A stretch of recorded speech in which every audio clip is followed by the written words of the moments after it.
Kisah seram pengalaman pemandu lori memandu ketika waktu malam. Aku bekerja sebagai pemandu lori dan kadang-kadang aku akan outstation ke negeri-negeri lain. Aku dah berkahwin dan mempunyai seorang anak.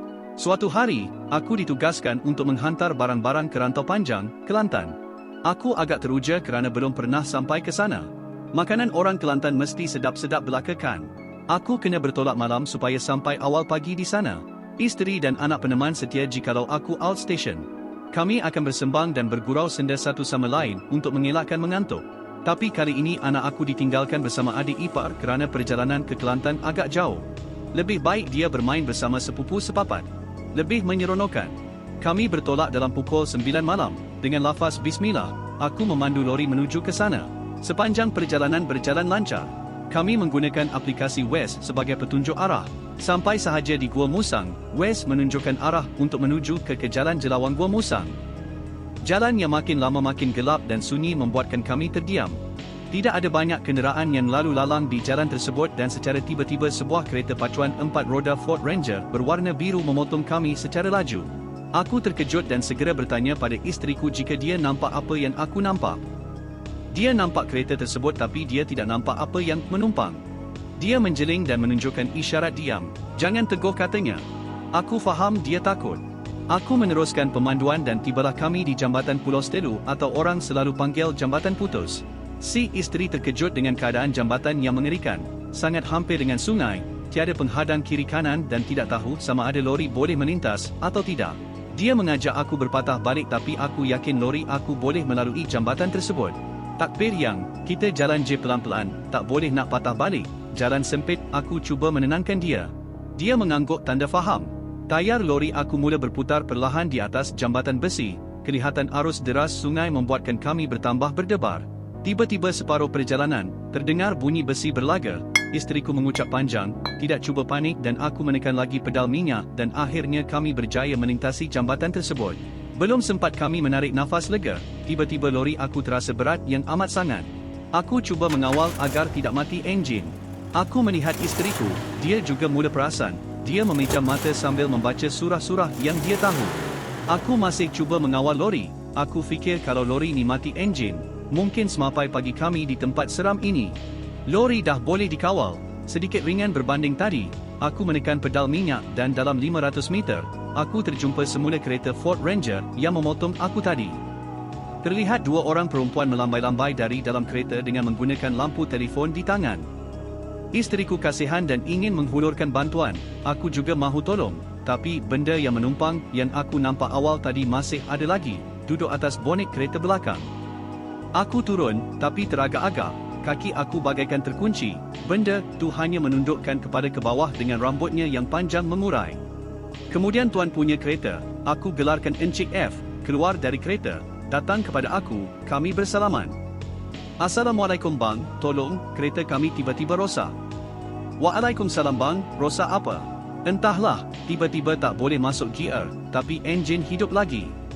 Nak tanya, abang nampak tak apa ada kat belakang bonet abang tu? Tak nampak apa-apa pun. Ada apa bang?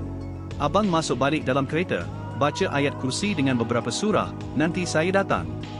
Encik F dalam keadaan terpinga-pinga pergi masuk ke kereta dan aku memandang isteriku.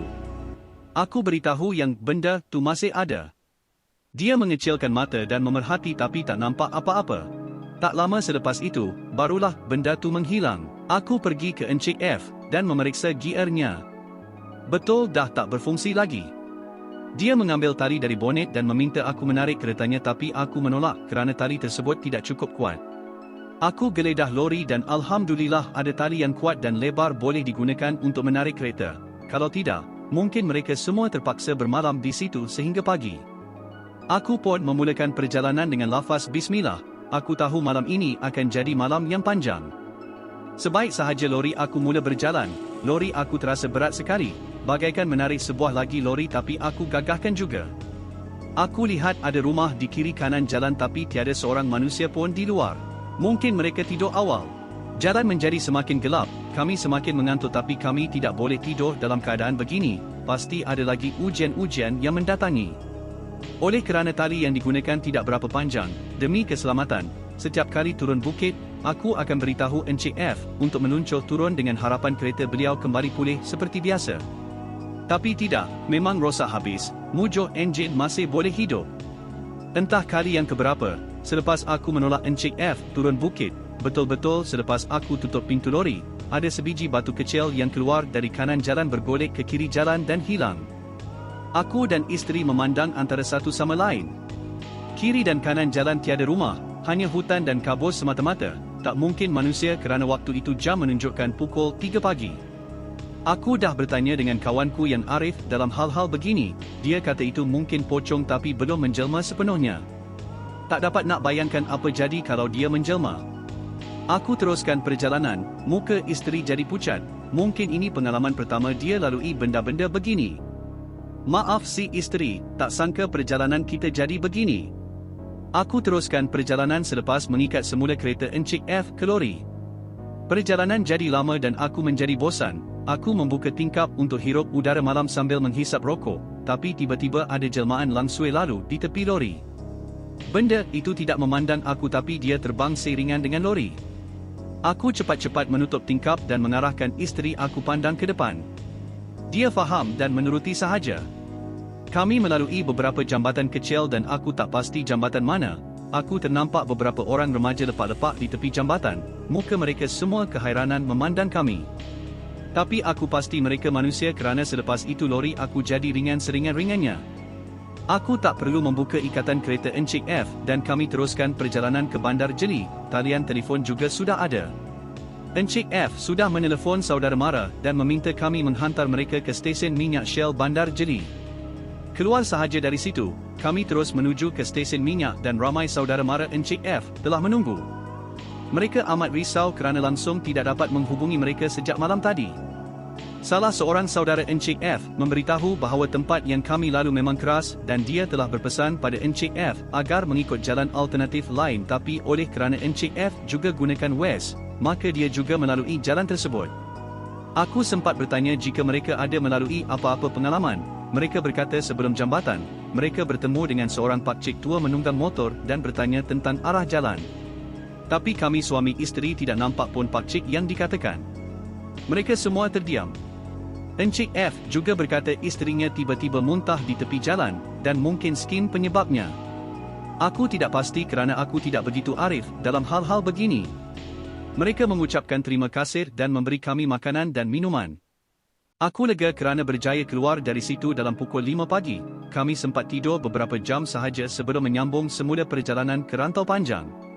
Petugas di stesen minyak tersebut juga memberitahu bahawa jarang ada kenderaan yang keluar dari situ terutamanya pada waktu malam. Aku jadikan ini sebagai pengalaman yang sangat bernilai dan tak boleh dilupakan.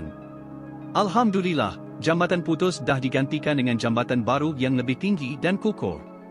Sepanjang perjalanan, kami tak putus-putus berdoa, membaca surah-surah Al-Quran agar perjalanan kami selamat. Pengalaman ngeri ini berlaku beberapa tahun dahulu di sebuah kampung yang terpencil di selatan tanah air. Ketika itu aku sedang menunggu keputusan SPM dan bekerja sambilan sebagai kelindan lori. Aku bekerja dengan sebuah syarikat pengangkutan yang membawa barangan ke setiap tempat di Johor termasuklah ke daerah-daerah yang terpencil. Pada suatu petang, lebih kurang jam 5.30 penyelia tempat aku bekerja mengarahkan aku mengikut seorang pemandu lori untuk menghantar barangan ke sebuah kampung di pendalaman. Katanya barangan itu perlu dihantar hari itu juga. Memandangkan hari sudah lewat petang, pada mulanya aku agak keberatan kerana waktu habis bekerja sudah hampir, iaitu jam 6. Aku diberitahu yang gaji kami akan dibayar 2 kali ganda untuk tugas yang kami lakukan. Aku terus setuju kerana kalau balik rumah pun, tidak ada apa-apa rancangan. Lebih baik aku bekerja, dapat juga menambah wang saku. Perjalanan kami ke kampung tersebut mengambil masa selama 2 jam. Kami sampai ke destinasi jam 7.30. Sayup-sayup kedengaran suara azan maghrib. Setelah segala urusan selesai, hari sudah mula gelap. Kami singgah di sebuah warung untuk mengisi perut. Keadaan di kampung itu agak berlainan sedikit dari tempat-tempat ini. Di situ suasananya sunyi, cuma sekali-sekala kelihatan motosikal lalu lalang memecah kesunyian malam. Warung yang kami singgah itu pun menggunakan lampu gasolin. Mungkin bekalan elektrik belum sampai ke kawasan ini, fikir hatiku. Tuan punya warung sedang berkemas-kemas untuk menutup kedai. Waktu menunjukkan jam 9.30. Sewaktu membayar harga makanan, tuan punya warung, seorang pakcik tua, menasihati kami agar berhati-hati ketika memandu di waktu malam kerana menurutnya 2 minggu yang lepas salah seorang penduduk kampung itu, seorang wanita yang syarat mengandung, telah terlibat dalam kemalangan dengan sebuah lori. Keadaannya amat mengerikan. Dia telah digilis dan diheret beberapa meter dari tempat kejadian sehinggakan mayatnya sukar dikenali. Perasaanku bercampur ngeri dan simpati mendengar cerita pakcik tadi. Sebaik sahaja kami melangkah keluar menuju ke lori, tiba-tiba hujan turun renyai-renyai. Si pemandu menyumpah kerana keadaan seperti itu akan menyulitkan perjalanan. Aku cuma berdiam diri. Keadaan menjadi bertambah gelap dengan langit yang mendung dan dentuman guruh yang sayup-sayup kedengaran menandakan hujan lebat akan turun. Kami menghadapi masalah mencari jalan keluar kerana kami tidak biasa dengan jalan di kampung tersebut ditambah lagi dengan cuaca yang tidak begitu baik. Kami mengambil keputusan untuk ke gerai tadi semula untuk mendapatkan bantuan, tetapi malangnya gerai tersebut susah tutup. Kenderaan lain pun tidak kelihatan. Kami tertekad untuk mencari jalan keluar biarpun mengambil masa yang lama. Si pemandu tidak henti-henti menyumpah seranah dirinya sendiri kerana sanggup melakukan tugas tersebut semata-mata inginkan bayaran gaji lebih untuk hari itu. Aku cuma berdiam diri. Apabila kami sampai ke suatu kawasan di mana kelihatan sebuah rumah kayu usang yang seperti sebuah surau, aku ternampak sesusut tubuh sedang berdiri di bawah pokok besar yang rimbun. Hujan sudah mula lebat. Apabila kami menghampiri pokok tersebut, kelihatan seorang perempuan berkain batik dan berbaju tilusuh sedang mengendong bayi yang ditutupi dengan kain putih. Mungkin untuk melindungi bayi itu dari terkena hujan. Kami berhenti untuk bertanya. Wanita tadi cuma menundukkan mukanya. Dari gerak-gerinya, dia kelihatan seperti seseorang yang sedang menangis teresa-esa. Aku memberi salam, tetapi tidak diendahkan. Si pemandu yang memang sudah terkenal dengan sikap panas baran, hilang sabar. Dia terus turun dari lori dan mendekati wanita tadi. Wanita itu masih tunduk sambil teresa-esa. Dengan suara yang agak tinggi, si pemandu bertanya kepada wanita itu kenapa dia berada di situ. Wanita itu terus tunduk dan teresa-esa. Oleh kerana hilang sabar, si pemandu terus menengking sambil menghenjut bahu wanita tadi. Kali ini wanita itu mengangkat mukanya. Jantungku serta-merta terhenti apabila melihat wajah wanita itu. Matanya kosong, mukanya dipenuhi darah dan luka-luka. Dengan suara yang garau dia berkata, "Kau yang membuat aku begini." Sambil dia membuka kain putih yang menyelimuti bayinya. Rupa-rupanya bayi itu adalah sebuah nisan kayu yang berdarah. Si pemandu terus jatuh pengsan. Wanita tadi terus berpaling ke arah aku. Aku menggigil. Dia seperti terawang-awang dan menghampiriku. Aku terus melompat keluar dan lari sekuat-kuat hatiku tanpa menoleh ke belakang. Entah macam mana kakiku tersangkut akar. Aku tersungkur. Pandanganku berpinar-pinar. Aku cuba bangun tetapi tidak berdaya. Aku cuma terlentang. Di kiri kananku kelihatan batu-batu nisan.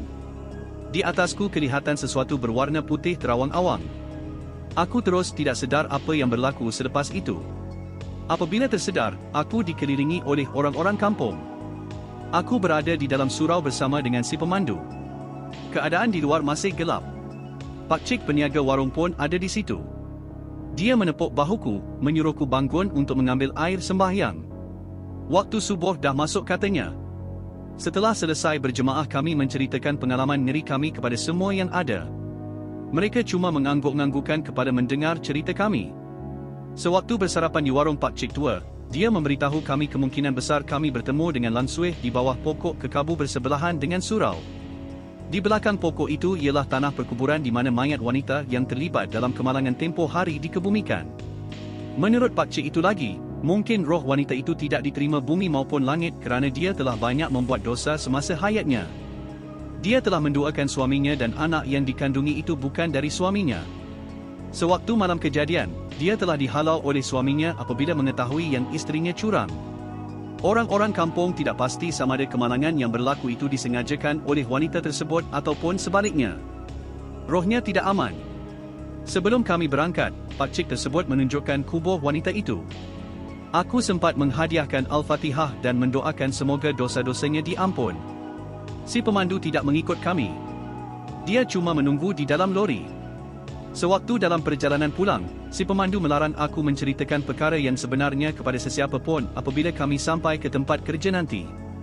Aku kurang pasti kenapa. Mungkin kerana dia malu di atas apa yang telah berlaku.